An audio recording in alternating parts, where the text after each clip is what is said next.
ইনি ভালো।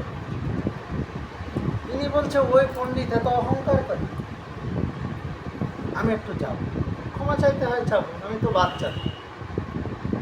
যদি কোনো বাচ্চা ক্ষমা চায় কোনো বড় মানুষের কাছে, লজ্জা লাগে? লাগে না। কিন্তু একজন বড় মানুষ বাচ্চার কাছে ক্ষমা চাইলে কার মান সম্মান বেশি? ওই বড় মানুষটার। বলছে যদি বাইচা ছাড়াতে পারি, গুরুদেবের কৃপায় অবশ্যই পারবো, আশা করি। মানে ওনার ওই বয়সেও এতটা কনফিডেন্স এসে গেছে যে আমি পারবো, একদিন না একদিন এই পণ্ডিতকে হারিয়ে দেবই।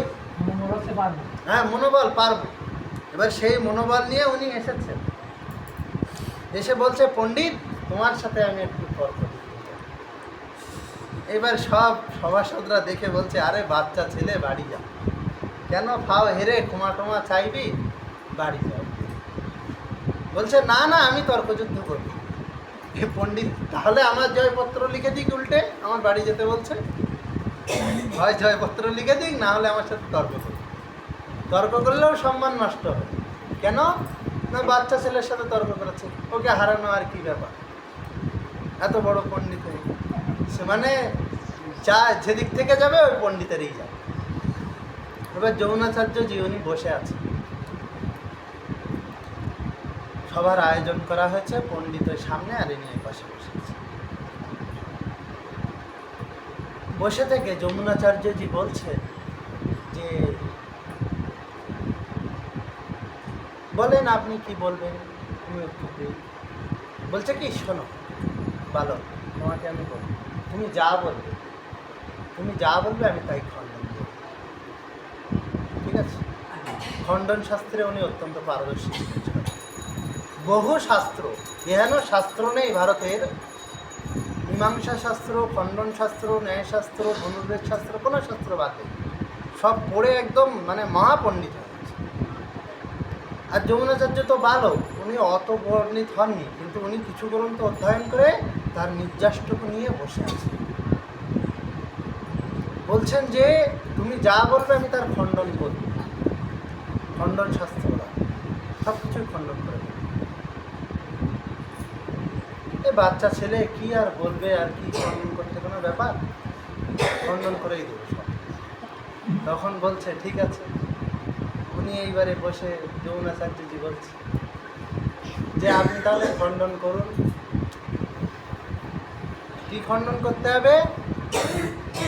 বলছেন সোনার সুবর্ণের উজ্জ্বলতা হলুদ হয় না, মানে হলুদই হয়, আপনি খণ্ডন করুন।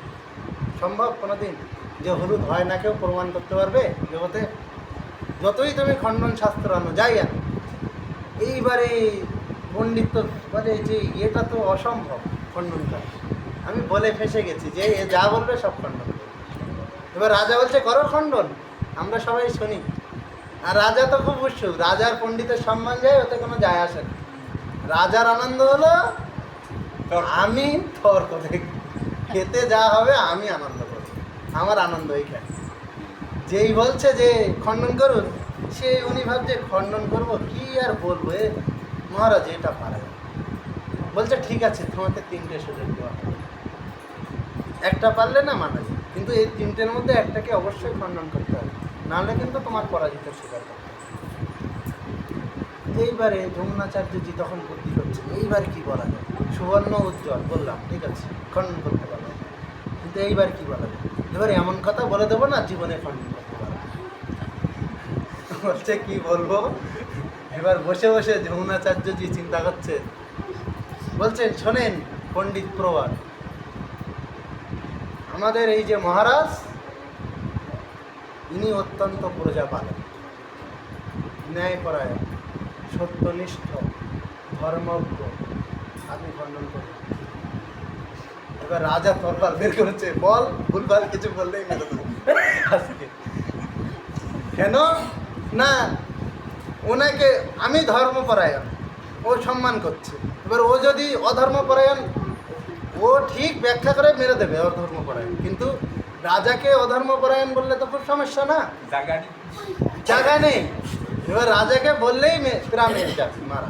বলছে এর কাছে হেরে গেলেও এখানে তো মারা পড়বো না, সম্মান যাবে, কিন্তু প্রাণটা তো থাকবে। আর জগতের সমস্ত জীবের প্রাণের মোহ থাকে, থাকে না? এইবারে রাজা তো তরোয়াল বের করে বসে আছে, আর উনি বলছে না না মহারাজ, এটা খণ্ডন করা অসম্ভব, আমার দ্বারা হবে না। তখন বলছে এইবারে কার কথা বলা যায়, এমন কারো কথা বলতে হবে যে ইনি খণ্ডন না করতে পারেন। যদি মন্ত্রীর কথা বলি, খণ্ডন করলেও যায় আসে, কারণ মন্ত্রী আর কি করবে, রাজার কথাই বলবে। তখন বলছে রাজা, আপনার পত্নী সতী সাধ্বী, আপনার পত্নী পতিব্রতা, এই যেই বলেছে সেই তো উনি আর বলছে যে রাজার পত্নীর নামে যদি ভুলভাল কিছু বলি, তাহলে তো রাজা নিজের নামে সহ্য করছিল, করতে হয়তো আর সহ্য করবেন। তখন যমুনাচার্যজি বলছে, বলো পণ্ডিত কী ব্যাপার, এই একটুখানি বালকের কাছে, আমরা ভাবলাম বালকের কাছে তুমি জিতে যাবে, কী ব্যাপার? তখন পণ্ডিত বলছে আমি পারবো না, আজকে আর আমার কিছু বলার কোনো জায়গা নেই, খণ্ডন করতেই পারবো না। তখন ওই পণ্ডিত বলছে, বালক তুমি এত জ্ঞানী কী করে হলে? বলছে আমি জ্ঞানী নই খুব, কিন্তু তুমি আমার জ্ঞানের, আমার পাণ্ডিত্যের সুযোগ দিয়েছি। তুমি খণ্ডন শাস্ত্র না আনলে আমি তোমার সাথে পারতাম। বলছেন পণ্ডিত তিনি, যিনি সুযোগ মতো ঠিক জায়গায় সঠিক ব্যবহার করেন জ্ঞান। আমি সুযোগ পেয়েছি বা সুযোগ মতো সঠিক জায়গায় সঠিক জ্ঞান প্রয়োগ করে দিচ্ছি, দিলে এখন দেখো সবাই আমাকে পণ্ডিত বলছে, তোমাকে কেউ বলছে, তোমার থেকে আমি এখন বড় পণ্ডিত। পণ্ডিত তিনি, যিনি সঠিক স্থানে জ্ঞানকে সঠিকভাবে ব্যবহার করেন, নাহলে পণ্ডিত হতে পারে। তাই কবিরাজ গোস্বামী পদ এরকম, ইনি মহান পণ্ডিত। কেন না, ইনি সঠিক স্থান, যেখানে যা বলতে হবে, যেখানে যে তত্ত্বকে আনতে হবে। যেমন যখন সাক্ষী গোপালের কথা হচ্ছে, উনি উদাহরণ দিয়ে দিলেন ভীষ্ম রুক্মিণী বিবাহে। কেউ ভেবেছিলেন যে এখানে রুক্মিণী বিবাহের কথা আসতে পারে? বলছে রুক্মিণী বিবাহে রুক্মিণীর দাদা যেমন বাধা দিয়েছিল বিবাহে, সেরকম সাক্ষী গোপালের ছোট বিপ্রের সাথে বড় বিপ্রের ছেলে বাধা দিচ্ছে। একটা কত সুন্দর উদাহরণ দিই। তারপরে বলছেন যখন হরিদাস নির্যান লীলায় বলছে যে হরিদাসের মরণ যেন ভীষ্মের মরণ। ভেবেছিলেন যে হরিদাস দেহ রেখেছে, এর সাথে ভীষ্মের যোগাযোগ কোথার থেকে? কিন্তু বলছে হরিদাস যেমন গোবিন্দকে দেখে দেখে দেহ রেখেছে, এরকম ভীষ্মদেব দেখে দেখে দেহ রেখেছে। এরকম সাক্ষী গোপালেও এরকম, ক্ষীরচোরা গোপীনাথও উদাহরণ আছে, ওনারা সুন্দর উদাহরণ দিয়েছে। কবিরাজ গোস্বামী যেখানে যে জিনিস খাটে এবং সূক্ষ্মভাবে, বলছেন যে বিশাল মাপের পণ্ডিত ছিলেন এবং এই ভক্তি রসশাস্ত্র সম্বন্ধে তার অদ্ভুত জ্ঞান। আর যদি জেনে না থাকেন, একটা জিনিস ওনার সম্বন্ধে জেনে রাখবেন, সেটা হলো যে আমরা সবাই ষড়গোস্বামীর নাম জানি, কিন্তু এই ষড়গোস্বামীরও অনেক অনেক মহাজন কেউই সঙ্গলাভ সঠিকভাবে করতে পারেন না, কোনো মহাজনই পারেন। কেন? নরোত্তম ঠাকুর মহাশয়, শ্যামানন্দ প্রভু, শ্রীনিবাসাচার্য প্রভু কেউ পারেন না, এই 6 জন গোস্বামী। আর এই 6 জন বাদে বোঝে আরও 2 জন গোস্বামী ছিলেন, তাঁরা হলেন ভূগর্ভ গোস্বামী আর লোকনাথ গোস্বামী। এই 8 জনের কেউ সঙ্গ করতে পারেন না, কিন্তু একমাত্র কবিরাজ গোস্বামী এমন একজন যিনি এই 8 গোস্বামীর সঙ্গ করেছেন, সবার সাথে এবং সবার কাছ থেকে শিখেছেন।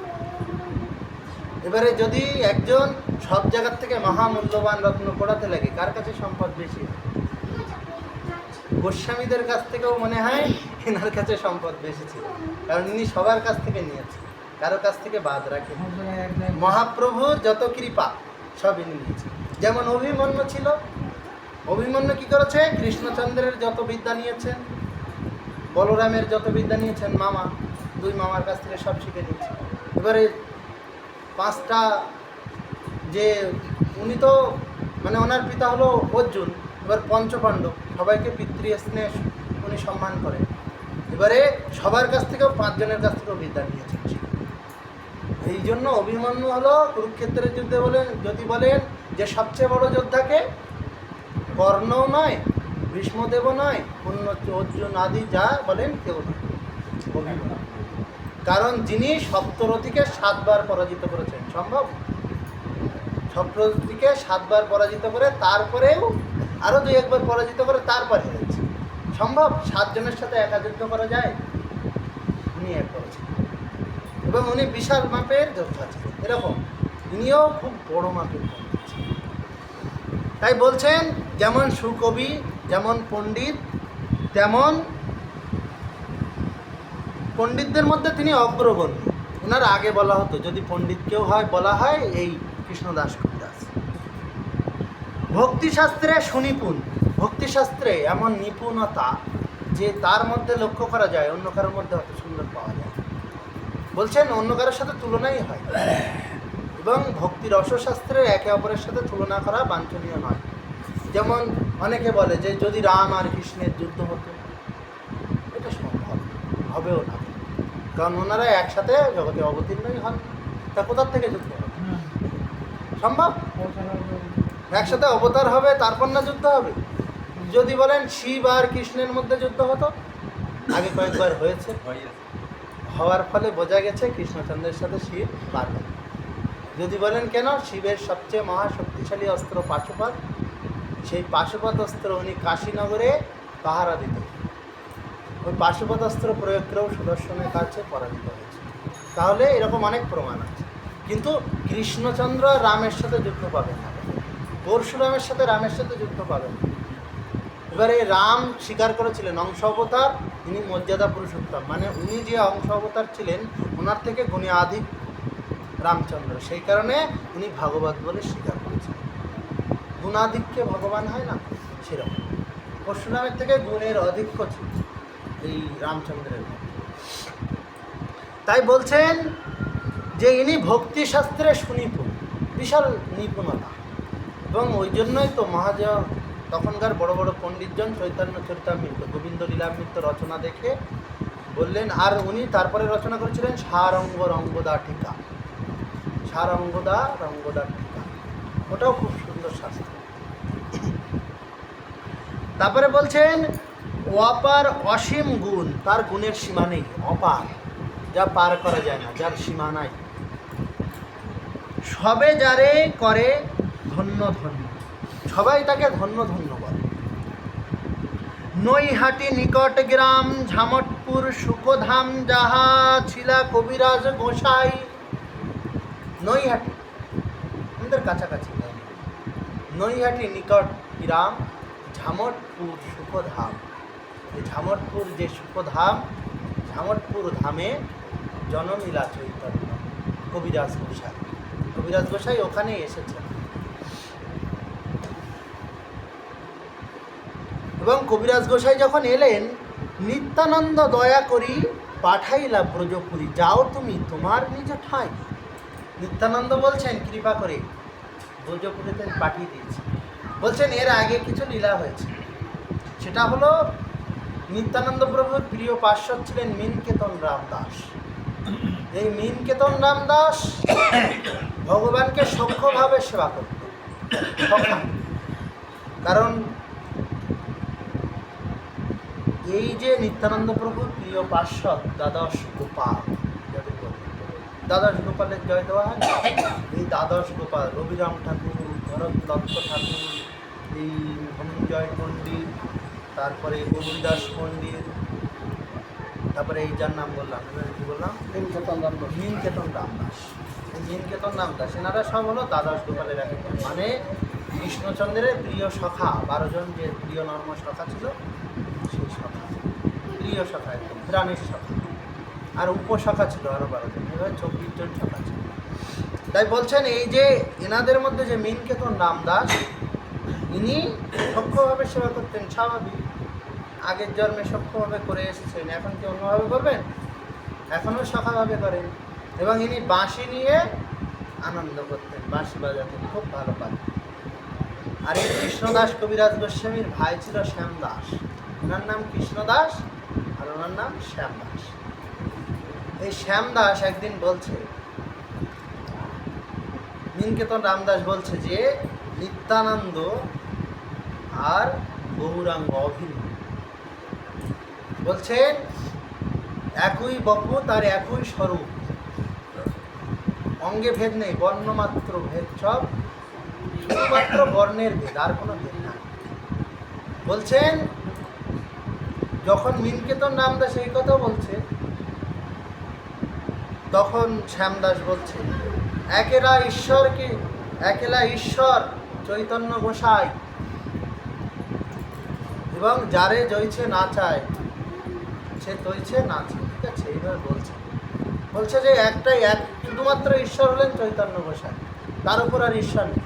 আর তিনি যাকে, আর সব তার বিরিত্ব, যাকে জয়ছে না চায় সে তৈছে করে, বুঝলেন? যে একমাত্র ঈশ্বর হলেন চৈতন্য গোসাই, আর সব তার বিরিত্ব, আর সব তার সেবা, আর যাকে যেভাবে না চায় সে সেইভাবে নিত্য করে। শ্যামদাস যে এই কথা বলেছে, মিনকেতন রামদাস তিনি নিত্যানন্দ প্রভু ঈশ্বর শক্তি, তিনি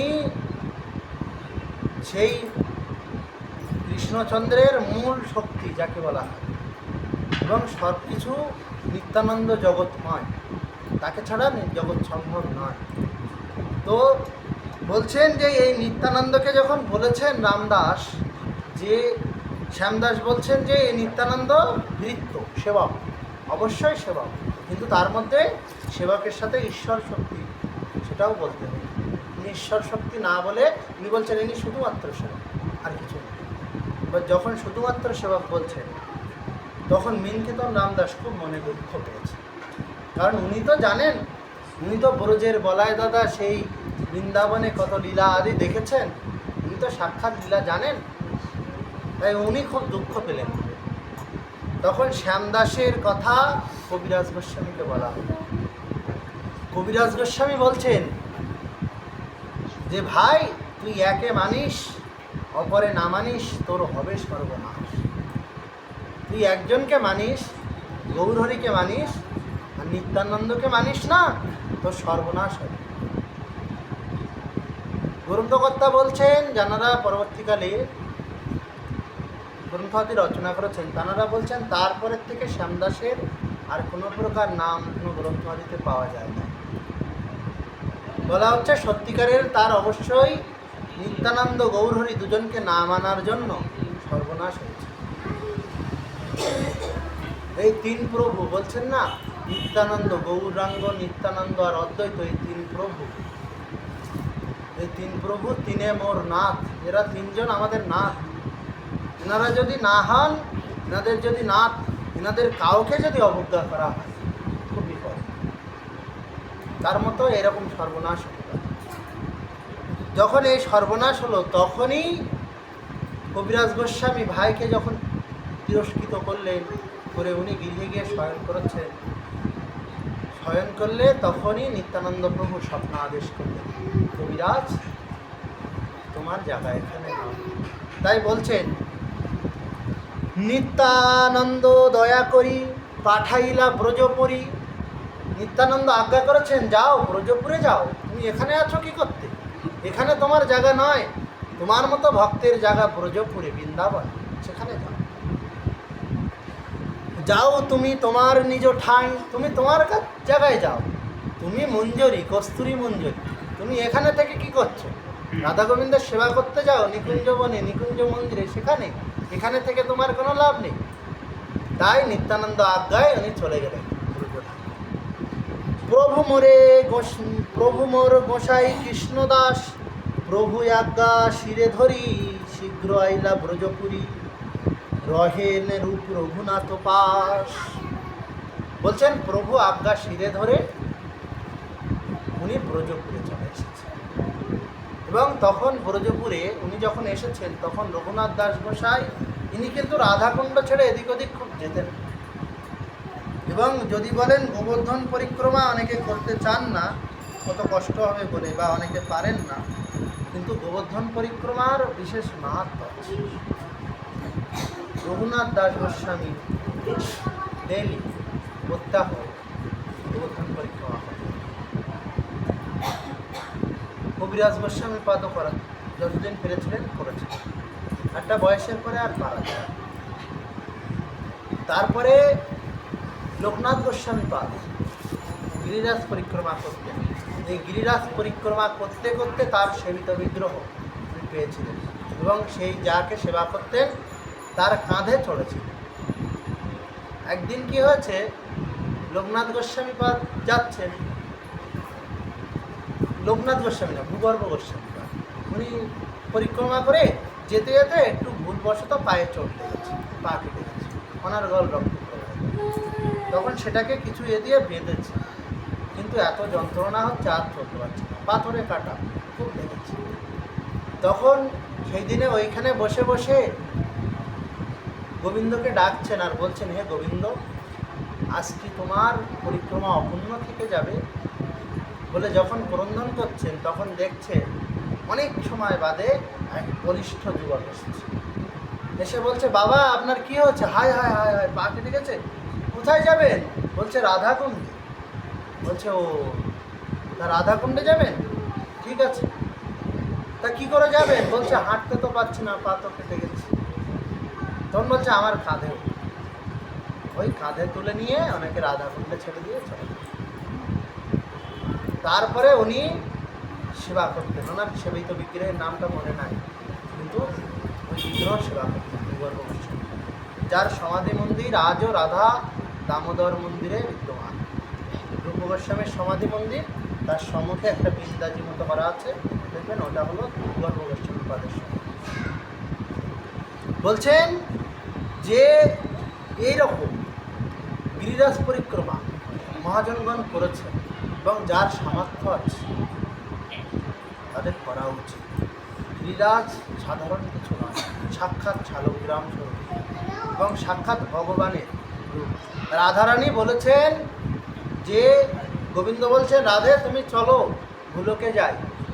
বলছে যত্র নাস্তি গোবর্ধন, যেখানে গোবর্ধন নাই, যেখানে যমুনা নদী নাই, যেখানে বৃন্দাবন নাই, আমি সেখানে যাই, আমি সেখানে থাকি না, আমি যাবো, তুমি যাও। তাই কৃষ্ণচন্দ্র বললেন, ঠিক আছে, আমি সব পাঠিয়ে দিচ্ছি। তাই সাক্ষাৎ গোলকের সেই ব্রজধাম গোলকে অবতরণ করেছে, সেই গোবর্ধন সেই যমুনাকে গোলকে এনেছে। তারপরে বলছেন যে প্রভু আজ্ঞা শিরে ধরে শীঘ্র আইলা ব্রজপুরী, রহেন রূপ রঘুনাথ পাশ, রূপ রঘুনাথের কাছে থাকতে। একে নিত্যানন্দ শক্তি, তাহে প্রগাঢ় ভক্তি, তাহে রূপ রঘুনাথ সঙ্গে। শক্তি দেখেন কিরকম, সাধারণ শক্তি নয়, একে নিত্যানন্দ শক্তি, একেবারে নিত্যানন্দের আজ্ঞা, নিত্যানন্দের কৃপা নিয়ে এসেছে, নিত্যানন্দের শক্তিতে শক্তিমান। তাহে প্রগাঢ় ভক্তি, তার মধ্যে আবার বিশাল ভক্তি, তার তুলনায় ভক্তি কল্পনা করা যায়। তাহে প্রগাঢ় ভক্তি। তারপরে কি বলছেন? তারপরে দুটো মহা মহা অস্ত্র আছে তার সাথে, যে তাদের কৃপা হলে আর কিছু লাগে না। রূপ রঘুনাথ সঙ্গে, তাদের সাথে আবার রূপ রঘুনাথ আছে। রূপ গোস্বামীকে তার সম্বন্ধে একটু না বললে অপূর্ণ থেকে যায়। বলছেন শ্রী চৈতন্য মনোভীষ্টম, যিনি শ্রী চৈতন্য দেবের মনো অভীষ্টকে জগতে প্রেরণ করেছেন, জগতে দিয়েছেন জগৎবাসীর জন্য। শ্রী চৈতন্য মনোভীষ্টম স্থাপিতং যেন ভূতলে, স্থাপন করেছেন ভূতলে গ্রন্থের মাধ্যমে, স্থাপিতং যেন ভূতলে। সোহয়াং রূপং পদামজ্জম দদাতি সপদান্তিকম, আমি সেই রূপ গোস্বামীর চরণ বন্দনা করি, যিনি শ্রী চৈতন্য মহাপ্রভুর মনের অভীষ্টকে জগতে দিয়েছেন, তার পদাঙ্ক আমরা গ্রহণ।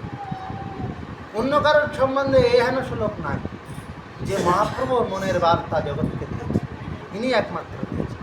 ইনি শ্লোক লিখেছিলেন, অনার্পিত চরিঞ্চিরাত করুণায় অবতীর্ণ কলৌ সমার্পয়াত উন্নত উজ্জ্বল রসং সভক্তি শ্রিয়ম হরি পুরাট সুন্দর কদম্বদূতি সন্নিপীত সদা হৃদয় কন্দরে স্ফুরত বসচি নন্দন। মহাপ্রভু বলছেন, কি লিখেছো? এটা কি সম্ভব? এটা আগে ফেলে দাও। ভক্তরা বলছে যে প্রভু আপনার সম্বন্ধে কি লিখেছে আপনাদের জানতে হবে। রূপ গোসাই, তুমি যে এত সুন্দর একখানা শ্লোক দেবে আমরা কোনোদিন ভাবি, এরকম শ্লোক জগতে পাওয়া যায়। এরকম এই একখানি শ্লোকের মধ্যে সমগ্র চৈতন্য চরিতামৃতের সারমর্ম।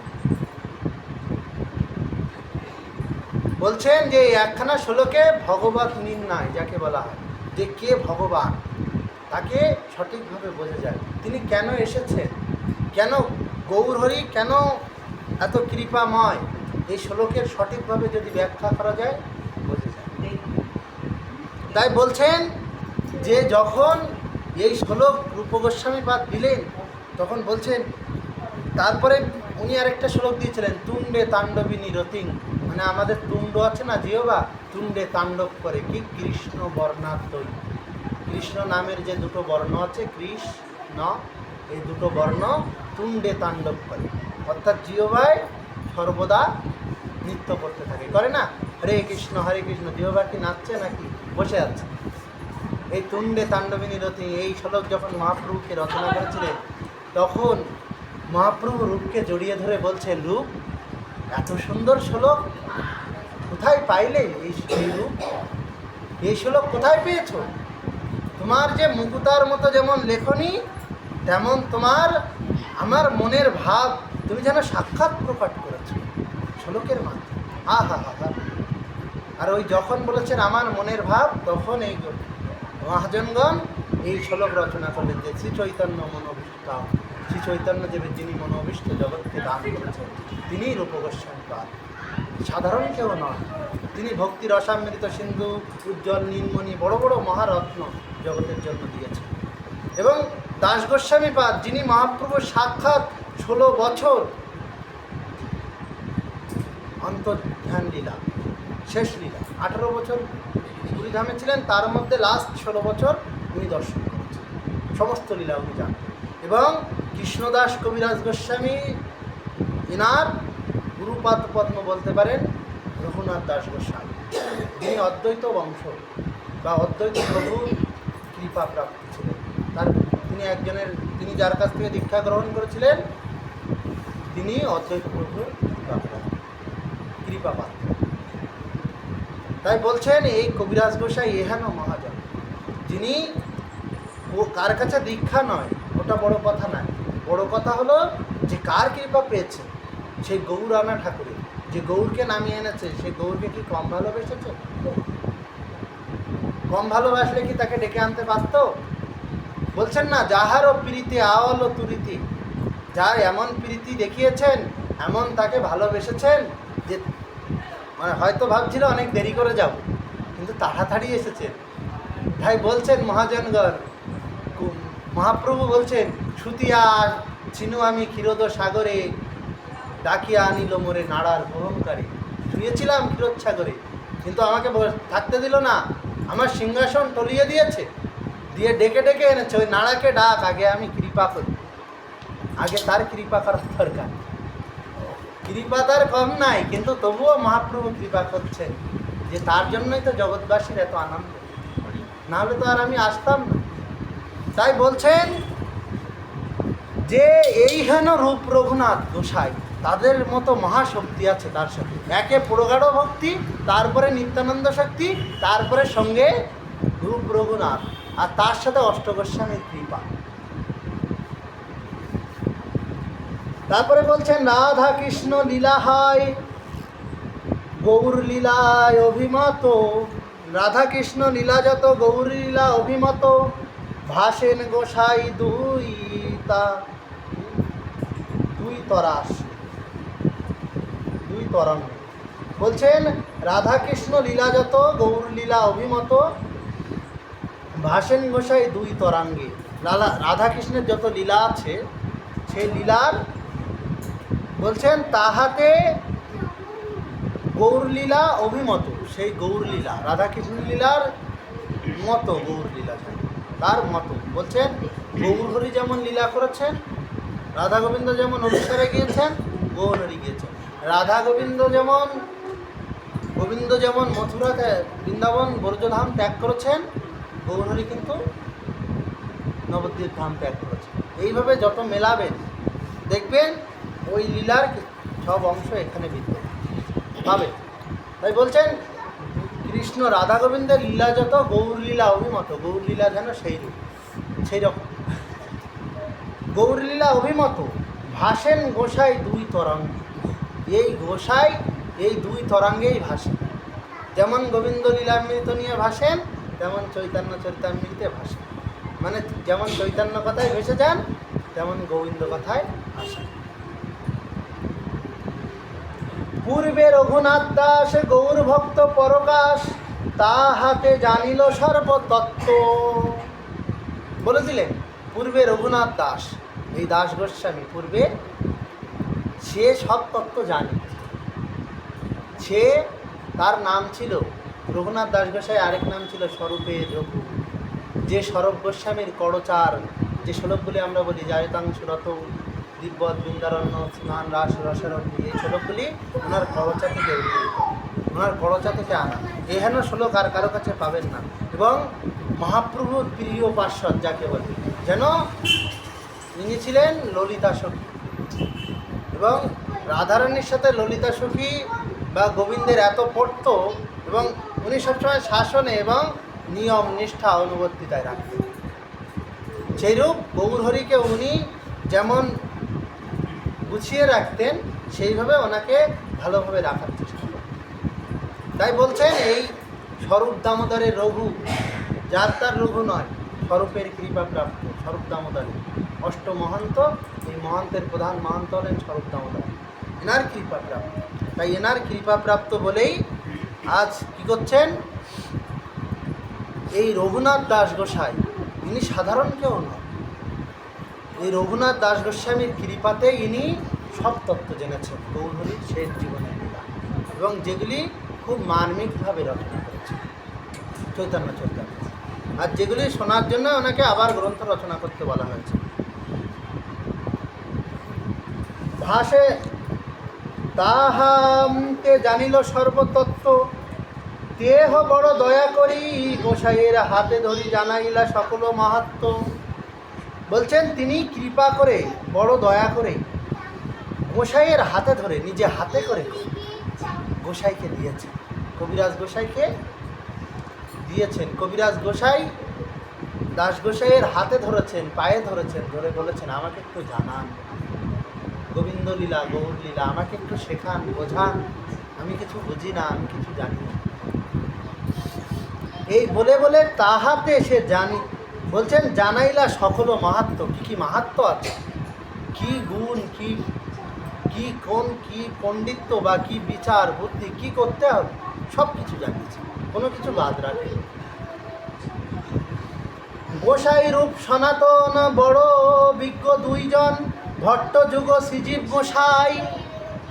বলছেন শুধু এনারা নন, দাস গোসাই তারপরে রূপ গোসাই না, বলছেন যে গোসাই রূপ সনাতন, শুধু রূপ গোসাই না, সনাতন গোসাইও প্রধানমন্ত্রী যিনি, যার বুদ্ধিতে বড় বড় রাজা চলত, সেই রূপ গোস্বামী সনাতন গোস্বামী। বড় বিজ্ঞ দুইজন, এনারা বিশাল বিজ্ঞ, বিরাট জ্ঞানী। জ্ঞানী কোন দিক থেকে? রসশাস্ত্রে জ্ঞানী, প্রেমশাস্ত্রে জ্ঞানী, ভক্তিশাস্ত্রে জ্ঞানী। চৈতন্য চরিতামৃত অধ্যয়ন করলে বুঝতে পারবেন যে যখন রায় রামানন্দ আদি প্রশ্ন করছেন এই শ্লোকের যেসব ব্যাকরণ আমরা জীবনে শুনিও নি, সেই সব ব্যাকরণ এই শ্লোক এর প্রথম পদ কি, অভিসন্ধি কীভাবে রচনা করে, তখন এনারা এমন বিজ্ঞজন যেন ব্যাকরণ শাস্ত্র এনাদের কণ্ঠস্থ বলে দিচ্ছেন এইভাবে আমি ললিত মাধব বা বিদগ্ধ মাধব গ্রন্থ রচনা করছি। তাই বলছেন এনারা বড় বিজ্ঞজন। তার সাথে কি বিজ্ঞ কারা? আর বলছেন ভট্ট যুগ, দুইজন ভট্ট আছে না? কে কে? রঘুনাথ ভট্ট আর গোপাল ভট্ট, ভট্ট যুগ। আর শ্রীজীব জীব গোস্বামী, জীব গোস্বামী না। তারপরে বলছেন জীব গোস্বামী পাদ, ইনি মহান্তম আচার্য, যার ষড়দর্শন বলছেন না যে আদিবেদ ষড়দর্শন করিয়াও যে অধ্যায়ন আমার গৌরাঙ্গ নাহি ভজে, ষড়দর্শন রচনা করেছিলেন। যে দর্শনে গোবিন্দকে কিভাবে দেখলে, দর্শন মানে দেখা, এবং কিভাবে কোন প্রকারে দেখলে তাকে পাওয়া যায়, কিভাবে বলছেন, যে মহাজন বা যে ভক্তজন ষড়দর্শন অধ্যয়ন করেন নাই, তার যেন গোবিন্দকে ঠিক জানা হয়, এমনভাবে তিনি ষড়দর্শন রচনা করেছেন। সবে তারে দয়া কইল, সত্যত্ব জানাইল, ত্রিভুবনে যার সমনাই। বলছেন সবাই কৃপা করছে, কেউ বাদ দেয়। রূপ সনাতন ভট্টযুগ দাস গোস্বামী, দুই রঘুনাথ, রূপ সনাতন ভট্টযুগ ভূগর্ভ গোস্বামী, লঘু গোস্বামী, সবাই কৃপা করছে, করে সর্বতত্ত্ব জগৎকে জানিয়েছে। ত্রিভুবনে যাহা সমনায়, তার সমান আর কিছু নাই ত্রিভুবনে। সেই সূত্র ভিত্তি করি নিজ গ্রন্থে বিবরি। সেই সূত্র যা জেনেছেন স্বরূপ দামোদর আদি, তাদের মুখের যে বাণী, মহাপ্রভুর কথা, কবিরাজ গোস্বামীর কথা, কবি কর্ণপুর গোস্বামী, তিনিও বড় কৃপা করেছিলেন। তিনি অত্যন্ত ভালোবাসতেন কবিরাজ গোস্বামী। তাই বলছেন যে তাঁরাও এসেছিলেন, এসে কি করেছেন, বলছেন সেই সূত্র ভিত্তি করি। এই চৈতন্য চরিতামৃত গ্রন্থের নাম কোথা থেকে নেওয়া হয়েছে? বলছে চৈতন্য চরিতামৃত নাটক রচনা করেছিলেন কবি কর্ণপুর গোস্বামী, যিনি মহাপ্রভুর সাক্ষাৎ কৃপা। তার মতো কৃপা হয়তো গৌরহরি আর কাউকে করেন। পায়ের আঙুল চুষেছিল এবং বলছে রসিকজন যে সেই আঙুল থেকে যেন দুগ্ধ, কোনোদিন আঙুল থেকে দুগ্ধ বার হয় সম্ভব? কিন্তু সেই আঙুল থেকে যেন দুগ্ধ বার হচ্ছে। বলছে ওই দুগ্ধ যাতা নয়, ওই দুগ্ধ ভক্তিশাস্ত্রের যে প্রেম রস, নিগুড় রস যেন উনি আস্বাদন করে মহাপ্রভু দিয়েছেন।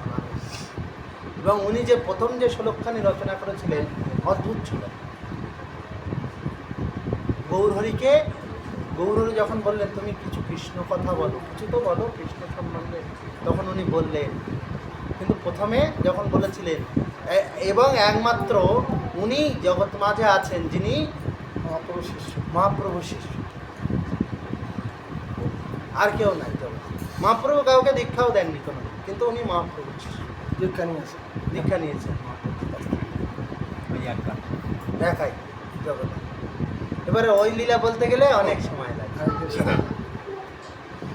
বলছেন সেই সূত্র ভিত্তি করি, ওই যে বৃন্দাবন দাস ঠাকুর তার চৈতন্য ভাগবতে সূত্র দিয়ে গেছেন, সেই সূত্র ধরেছে স্বরূপ দামোদর, রায় রামানন্দ, তারপরে মুরারি গুপ্তের করচা, এরকম বড় বড় মহাজনের। আর সবচেয়ে বড় তার সহায়ক ছিল দাস গোস্বামীর মুখামৃতি, তার মুখের কথা। এবং দাস গোস্বামী যে মনোশিক্ষাগুলি রচনা করেছেন বৈষ্ণবজনের, অদ্ভুত এক মনোশিক্ষা। তাই বলছেন এই সবগুলি যখন উনি সূত্র করেছেন, এদের থেকে সূত্রগুলি নিয়েছেন এবং সূত্র নিয়ে ইনি বিবরণ করেছেন চৈতন্য চরিতামৃত, নিজ গ্রন্থে বিবরণ করেছেন। সেই একটি সূত্রকে ভেঙে ভেঙে ভেঙে ভেঙে লিখেছেন বিস্তারিত বিস্তারিত। বলছেন পণ্ডিত তিনি, যিনি অল্পের মধ্যে, বলছেন গাগরের মধ্যে যিনি সাগরকে ভরতে পারেন, যেটা করেছিলেন নরোত্তম ঠাকুর মহাশয়। নরোত্তম ঠাকুর মহাশয়, এই কৃষ্ণদাস কবিরাজ গোস্বামী, তারপরে এনাদেরই পরম্পরায় নরোত্তম ঠাকুর মহাশয়, কবিরাজ গোস্বামীর শিষ্য রাধাচরণ গোস্বামী, না ভুল হচ্ছে, নরোত্তম ঠাকুর মহাশয় এই কবিরাজ গোস্বামী পরম্পরায় এসেছেন আপনার বিশ্বনাথ চক্রবর্তী। উনি রাধাচরণ গোস্বামী, কৃষ্ণচরণ চক্রবর্তী, রাধাচরণ চক্রবর্তী, তারপরে এসেছেন বিশ্বনাথ চক্রবর্তী। এবং ওনার মতো মহান যে বৈষ্ণব আচার্য আর হয় দ্বিতীয় আর হয়। ওনার পরবর্তীকালে আর বড় বড় বৈষ্ণব আচার্য আরও এসেছেন, বলদেব বিদ্যাভূষণ, রসিকানন্দ প্রভু, আরও বড় বড় মহাজন এসেছেন। কিন্তু উনি এমন মহাজন যার কথা ছাড়া আর কেউ চলতে পারে না। তাই বলছেন যে নিজ গ্রন্থে বিবরী তাহে হইল চরিতামৃত নাম। তার নাম হলো চরিতামৃত, চৈতন্য চরিতামৃত তার নাম। নিজ গ্রন্থে ওই সূত্রগুলি লিখেছেন। সুদয়া কারুণ্য বলে জগত ভরিলে তারিলা হেলে নিজ গ্রন্থ সুধা দিয়া দান। বলছেন সুদয়া করুণা বলে, তিনি সুদয়া করুণা করে মানে ভালো দয়া করেছেন, খারাপ দয়া করেন, ভালোভাবে দয়া করে করুণা করেছেন। করে করুণা বলে কি করেছেন, জগৎ তারিলা হেলে, এই যে এত দয়া এত কৃপা পেয়েছেন না, এই গ্রন্থ দ্বারা তিনি জগৎকে তারণ করে দিয়েছেন। যে মহাজন বা যে বৈষ্ণবজন চৈতন্য চরিতামৃত গ্রন্থকে অপব্যাখ্যা করেন বা যিনি আস্বাদন করেন নাই, কোনোদিন নাম শোনেন নাই, তিনি ভক্ত হিসেবে কতদূর যেতে পারবেন ভগবান জানেন। কারণ এই গ্রন্থের মহিমা এতটাই। বলছেন মহাজনগণ, কি বলছেন জানেন তো, চৈতন্য চরিতামৃত এ তো নয় শুধু গ্রন্থ, সাক্ষাৎ প্রভু। কথাটা কি বললাম বুঝেছেন? চৈতন্য চরিতামৃত এ শুধু গ্রন্থ নয়, এ হলো সাক্ষাৎ প্রকটিত, যেন সাক্ষাৎ ভগবান তিনি এসেছেন। যেমন শ্রীমদ্ ভাগবত, তিনি স্বরূপে সাক্ষাৎ ভগবান। ওই জন্য প্রত্যেক দিন তুলসী পাতা দেওয়া বা এগুলি করা উচিত। অনেকে হয়তো সময় পান না বা পাওয়া যায় না। তাই বলছেন নিজ গ্রন্থ সুধা দিয়া দান, জগৎ তারণ করেছেন নিজ গ্রন্থ সুধা জগৎকে। শ্রী গৌরাঙ্গের লীলাগুণ বর্ণিলেন দাস বৃন্দাবন। শ্রী গৌরাঙ্গের লীলাগণ দাস বৃন্দাবন সর্বপ্রথম বর্ণনা করলেন, এবং তার বর্ণনা তাই গ্রন্থে বর্ণনা করা আছে চৈতন্য চরিতামৃতে। চৈতন্য লীলার ব্যাস বৃন্দাবন দাস। চৈতন্য লীলার ব্যাস কে? বৃন্দাবন দাস। সে নিজে বলেননি, বলছেন যাহার মুখে স্ফুরে চৈতন্য ভাগবত চৈতন্যের কৃপায়। যার মুখে চৈতন্য ভাগবত স্ফুরণ হচ্ছে কার কৃপায়? চৈতন্যের কৃপায়।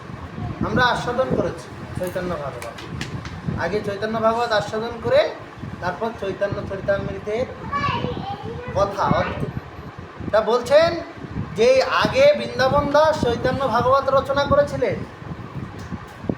শ্রী গৌরাঙ্গের লীলাগুণ বর্ণিলেন দাস বৃন্দাবন, অবশেষ যেসব রহিল, অবশেষ যা ছিল, যা যা উনি সময়ের অভাবে নিত্যানন্দ মহিমায় মত্ত হয়ে বর্ণনা করেন নাই। উনি জানতেন কিন্তু বর্ণনা করেন না। যা বাকি ছিল সেইগুলি কবিরাজ গোস্বামী করেছেন। সেই সকল কৃষ্ণদাস করিলেন সুপ্রকাশ, জগমাঝে ব্যাপিত হইল। সেই সব জিনিস যেগুলো উনি বিস্তৃত ব্যাখ্যা করেননি, অল্প একটু ছুঁয়ে দিয়ে চলে গিয়েছেন, সেই সমস্ত জায়গায় ইনি সুপ্রকাশ করেছেন। এমন সুন্দরভাবে, এমন রসিকভাবে, এমন সুবক্তা, এমন পাণ্ডিত্যভাবে ব্যাখ্যা করে গেছেন না, যে পড়লে মনে হয় আহা কি সুন্দর। তাই যদি চৈতন্য লীলা জানতে হয়, আঙ্গাঙ্গিভাবে এগুলি জড়িত। চৈতন্য মঙ্গল, লোচন দাস ঠাকুরের চৈতন্য ভাগবত, চৈতন্য চরিতামৃত, এগুলি সবগুলি যদি কেউ না অধ্যয়ন করে না, ঠিক চৈতন্য লীলা জানা হয়। তাই বলছেন অবশেষ যেসব রহিল, ওতে যেটা বিস্তৃতভাবে বর্ণনা করা এটাই সেটা নাই, এটাই ওটাই যেটা বর্ণনা নাই সেটাই এটা বর্ণনা করে। ওটাই খালি কাজ দিই। যে সকল কৃষ্ণদাস করিলেন সুপ্রকাশ, জগমাঝে ব্যাপিত হইল, সেই সব কথা জগমাঝে প্রকাশ করেছে। কবিরাজের পয়ার তাতে সমুদ্র সার, অল্প গিয়ে বুঝিবারে নারে। কবিরাজের পয়ার আমি দেখে না পড়েও বলতে পারতাম, ঠিক আছে। চৈতন্য কবিরাজ গোস্বামীর জীবন অনেক কিছু বলা হচ্ছে না, কিন্তু মহাজন যে কথাগুলি বলে গেছেন ওইরূপ ভাষা হবে না, আর হয় না। এটি লিখেছেন মুকুন্দ, কবিরাজ গোস্বামীর শিষ্য মুকুন্দ দাস। কবিরাজ গোস্বামী প্রাণপ্রিয় একখানা শিষ্য, সে হলো মুকুন্দ। এবং উনি প্রথমে যখন চৈতন্য চরিতামৃত জীব গোস্বামী পাদ জগতে প্রকাশ হতে দেন নাই, চৈতন্য চরিতামৃত মাহাত্ম্য বৃদ্ধির জন্য, তখন এই মুকুন্দ প্রাণে বাঁচিয়েছিল। ওই জন্য মুকুন্দ দাস নিজের গুরুদেবের সম্বন্ধে অদ্ভুতভাবে বর্ণনা করেছে। বলছেন এই মুকুন্দ কি বলছেন, কবিরাজের পয়ার, তিনি যে পয়ারগুলি রচনা করেছেন ছোট্ট ছোট্ট পয়ার, এই পয়ারগুলি বলছেন কবিরাজের পয়ার ভাবের সমুদ্র সার, একটার মধ্যে এমনভাবে ভাব ভক্তি ভরা না সমুদ্র তুল্য। যেসব ভাব অল্প অজ্ঞে বুঝিবারে নারী, যারা অল্প অজ্ঞ অল্প বোঝে তারা বুঝতে পারে না।